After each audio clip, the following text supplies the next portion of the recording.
جو لوگ یہ قربانی دیتے تھے، پاکستان کا مطلب کیا، لا الہ الا اللہ، وہ برچی مار کے مار دیا اس کو جو ہے وہ نیزہ مار کے مار دیا، اس کو چھرا مار کے مار دیا۔ ان کی ٹرینیں جو ہے وہ لاشوں کی بھری جو ہے وہ پاکستان آئیں،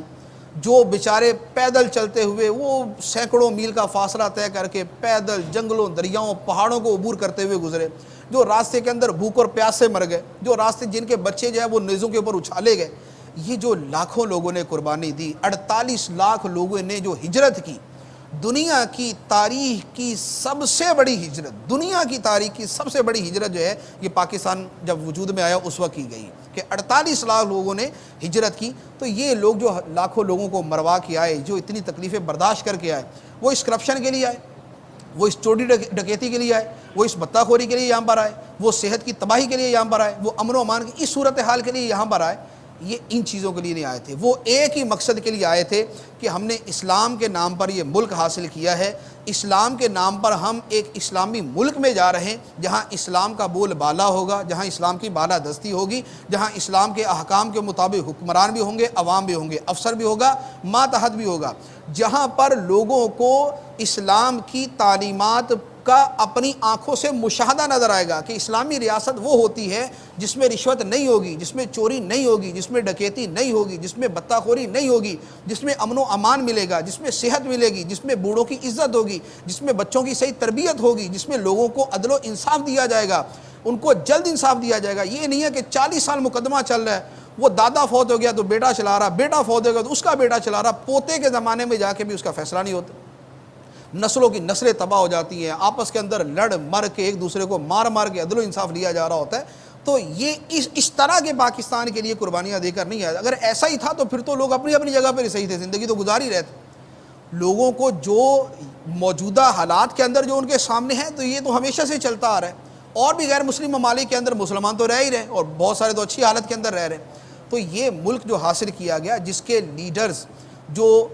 دنیاوی شکل و صورت والے تھے یا مذہبی شکل و صورت والے تھے، سب کا نعرہ ایک ہی تھا، ہم نے پاکستان کو اسلام کی تجربہ گاہ بنانا ہے، پاکستان کا قانون جو ہے وہ قرآن اور سنت کے مطابق ہوگا، پاکستان کے اندر اسلامی احکام کا نفاذ ہوگا، پاکستان کے اندر سود نہیں ہوگا۔ یہ 1948 کے اندر پاکستان بننے کے بعد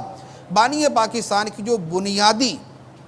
بنیادی ان کی تقاریر ہیں، ان کے اندر یہ جملے موجود ہیں کہ پاکستان کی معیشت کا دار و مدار سود پر نہیں ہوگا۔ اس ابتدائی جو ہے وہ زمانے ان کے حالات کے اندر موجود ہے کہ میس کے اندر جو فوج کا انتظام ہوتا تھا تو انگریزوں کے زمانے سے شراب چلتی آ رہی تھی، انہوں نے سب سے پہلے اس کے اوپر پابندی لگائی کہ شراب جو ہے وہ میس کے اندر نہیں جو ہے وہ پرووائڈ کی جائے گی۔ تو یہ جو بنیادی چیزیں تھیں جو ان کی تقاریر کے اندر جو بانیانان پاکستان ہے۔ اچھا، پھر یہ اس کے ساتھ اب اس سے تھوڑا سا پیچھے چلے جائیں، جن کا نام بانی پاکستان میں بھی آتا ہے، مفکر پاکستان کے طور پر بھی آتا ہے اور شاعر مشرق کے طور پر بھی آتا ہے، حکیم الامت بھی ان کو کہا جاتا ہے،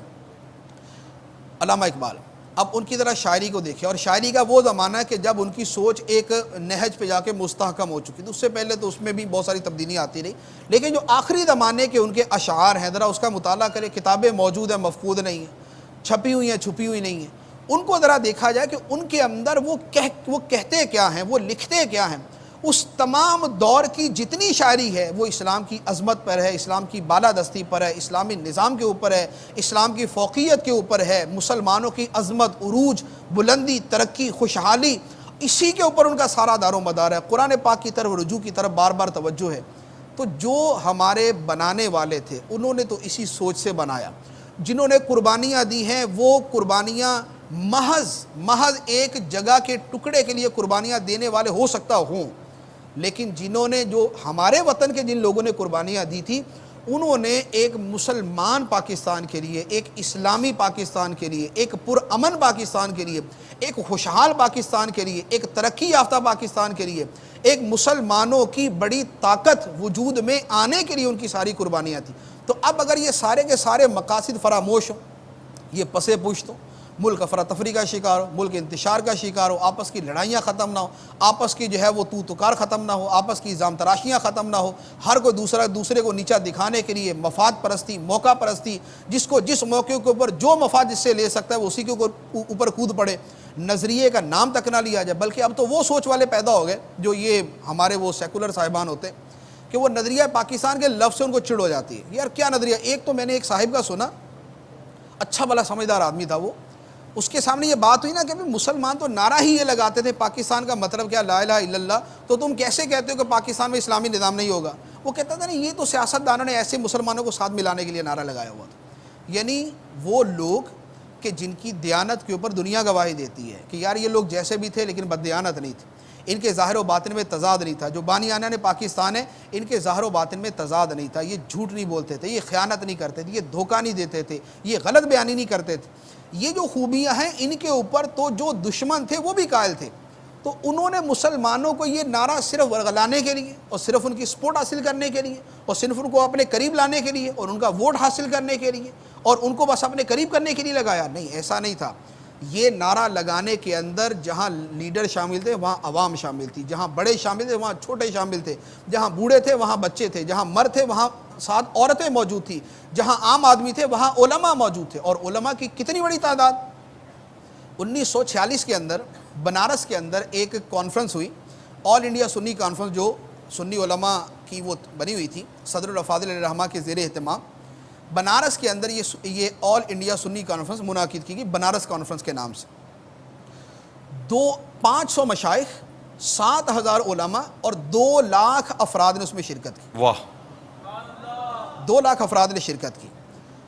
اور ان میں وہ 500 مشائخ ایک بھی ہوتا ہے نا تو بعض اوقات اس کے 1 لاکھ مرید ہوتے ہیں۔ جیسے انہی کے اندر پیر سید جماعت علی شاہ صاحب رحمۃ اللہ علیہ،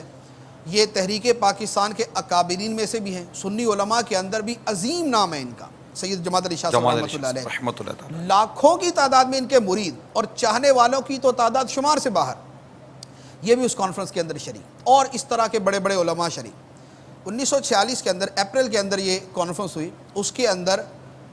یہ باقاعدہ مطالبہ کیا گیا کہ آل انڈیا سنی کانفرنس متفقہ طور پر یہ قرارداد منظور کرتی ہے کہ ہم پاکستان کا مطالبہ کرتے ہیں اور پاکستان کے وجود میں آنے کی بھرپور تائید کرتے ہیں۔ یہ تمام کے تمام لوگوں نے اس کو متفقہ پاس کیا۔ اب 2 لاکھ افراد تو جمع ہوئے، اور اس زمانے میں 2 لاکھ افراد کا جمع ہونا اتنا آسان نہیں تھا۔ 2 لاکھ جمع ہوئے تو اس کا مطلب ہے کہ 1 کروڑ سپورٹر ساتھ موجود ہوں گے۔ تو یہ جو کانفرنس ہوئی، اور یہ وہ زمانہ تھا، یہ 1945-46 اثر میں وہ زمانہ بنتا جس میں یہ الیکشن ہوئے تھے کانگریس کے، مسلم لیگ کے، اور اس میں بڑا جو ہے ایک ولولہ تھا۔ یعنی بیسیکلی پاکستان وجود میں آنے کے پیچھے بہت بڑا رول جو ہے وہ اس الیکشن کا تھا کہ اس کی وجہ سے مسلمانوں کی پاور، مسلمانوں کی طاقت، مسلم لیگ مسلمانوں کی جو ہے وہ ایک ہی نمائندہ جماعت ہے، یہ ساری چیزیں سامنے آئی تھی۔ اس لیے پاکستان بننا تب تھا کہ اگر اب اس موقع پر مسلمانوں کی قوت ایک جگہ پر ظاہر ہوتی تو یہ 45 اور 46 کا جو ڈیوریشن بنتا ہے، اس کے اندر یوں آپ کہہ لیں کہ صدر الافاضل علیہ رحمہ کی جو زندگی تھی، اس زمانے کے اندر آپ کو سوائے پورے ہندوستان کے اندر سفر کر کے قیام پاکستان، نظریہ پاکستان اور تحریک پاکستان، اس کے علاوہ آپ کا کوئی موضوع سخن نہیں تھا۔ یہ پورا عرصہ آپ کا اسی کے اندر گزرا۔ محدث اعظم ہند مولانا محمد محدث کوچھوچوی رحمۃ اللہ علیہ، وہ اسی جو ہے وہ کام کے اندر ہے۔ ایون کہ بڑا میں نے ایک دلچسپ واقعہ پڑھا، بریلی شریف کے اندر 1946 کے اندر ایک اجلاس ہوا آل انڈیا سنی کانفرنس کا۔ اب یہ 1946 ہے، 47 میں پاکستان بنا ہے۔ وہاں پر بریلی شریف کا عرس تھا، اعلیٰ حضرت علی رحمہ کا عرس تھا۔ اب اس عرس کا عنوان پتہ کیا تھا؟ عرس کا عنوان تھا عرس رضوی اور قیام پاکستان۔ واہ، اس کا عنوان ہی یہ تھا، بریلی شریف کے اندر عرس رضوی کا عنوان یہ تھا۔ اور وہاں جو اجلاس ہوا، اب وہ بہت بڑا اس میں لوگوں کی شرکت تھی، اس میں عرس تھا، اس پہ بھی بہت سارے لوگوں کی شرکت تھی۔ اس کے باہر جو کھانے پینے کے اسٹال لگے ہوئے تھے، اس میں ایک اسٹال کا نام تھا حامدی پاکستان ہوٹل،